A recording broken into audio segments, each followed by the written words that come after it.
నమస్తే, నేను Vamshi. Welcome to I news. Global platform పై భారత్ ధ్వజమెత్తింది.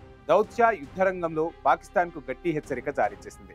పాక్ ఆక్రమిత కశ్మీర్ పీఓకేలో పాకిస్తాన్ సైన్యం చేస్తున్న దారుణమైన మానవ హక్కుల ఉల్లంఘనలపై ఐక్యరాజ్య సమితిలో భారత్ నేరుగా నిలదీసింది. పీఓకేలో తమ ప్రాథమిక హక్కుల కోసం పోరాడుతున్న పౌరులపై పాక్ సైన్యం చేస్తున్న దాడులు, హత్యలను ఆపాలని భారత్ కరాఖండిగా డిమాండ్ చేసింది.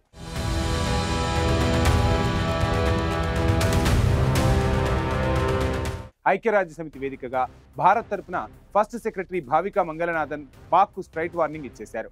పాక్ ఆక్రమిత ప్రాంతాల్లో అక్రమంగా పాక్ సైన్యం చేస్తున్న క్రూరత్వం గురించి ఆమె గ్లోబల్ కమ్యూనిటీ దృష్టికి తీసుకెళ్లారు. గత కొద్ది వారాల్లోనే తమ హక్కుల కోసం పోరాడుతున్న నిరాయుధ పౌరులను పాక్ సైనికులు, వారి గూండాలు దారుణంగా హత్య చేశారని ఆమె ధ్వజమెత్తారు. మంగళనందన్ గారు ఇచ్చిన స్పీచ్లో పాక్ ఆక్రమిత ప్రాంతాల్లోని ప్రజలు సైనిక ఆక్రమణకు, అణిచివేతకు వ్యతిరేకంగా బహిరంగ తిరుగుబాటు చేస్తున్నారని, వారి వనరులను ఇల్లీగల్ గా దోచుకుంటున్నారని ఆమె చెప్పుకొచ్చారు. ఈ ప్రాంతాల్లో వెంటనే మానవ హక్కుల ఉల్లంఘనలను ఆపాలని డిమాండ్ చేశారు. స్టాప్ ది మిలిటరీ ఆపరేషన్ అంటూ గ్లోబల్ కమ్యూనిటీని అప్పీల్ చేశారు. అంతర్జాతీయ వేదికలపై భారత్ పై పాక్ చేస్తున్న నిందలను, ఆరోపణలను కూడా మంగళనందన్ స్ట్రాంగ్ గా ఖండించారు. పదే పదే అబద్ధాలు చెప్తే రియాలిటీ చేంజ్ కాదు, సత్యం ఎప్పుడూ సత్యమే అంటూ పాకిస్తాన్ డబుల్ క్యారెక్టర్ని, వారి హిపోక్రసీని తూర్పారబట్టారు. వారి ద్వంద్వ విధానాలు ఐక్యరాజ్య సమితి సమయాన్ని వృధా చేస్తున్నాయని ఎద్దేవా చేశారు.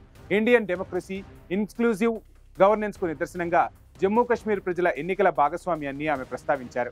పాకిస్తాన్ మా డెమోక్రటిక్ సిస్టమ్ను బ్యాడ్గా చూపించడానికి చేస్తున్న ప్రయత్నాలను మేము తీవ్రంగా వ్యతిరేకిస్తున్నామన్నారు. జమ్మూ కాశ్మీర్, లద్దాఖ్తో సహా భారతదేశంలో ఒక అంతర్భాగం, విడదీయరాని భాగం అదే అని స్పష్టం చేశారు. చివరగా భద్రతా మండలి తీర్మానం 47ని పాక్ ఇల్లీగల్ గా వక్రీకరిస్తుందని చెప్పారు. ఆ తీర్మానం ముందుగా పాకిస్తాన్ తన సైన్యాన్ని, పౌరులను మొత్తం కాశ్మీర్ నుంచి విత్డ్రా చేసుకోవాలని డిమాండ్ చేసిందని, కానీ అది ఇప్పటికీ ఫెయిల్ అయిందని గుర్తు చేశారు. మన రాజ్యాంగంలో గాంధీజీ అహింస, సమానత్వ సిద్ధాంతాలు స్పష్టంగా కనిపిస్తాయని, మానవ హక్కుల పరిరక్షణకు భారత్ ఎప్పటికీ కట్టుబడి ఉంటుందని ఆమె స్ట్రాంగ్ మెసేజ్ ఇచ్చారు.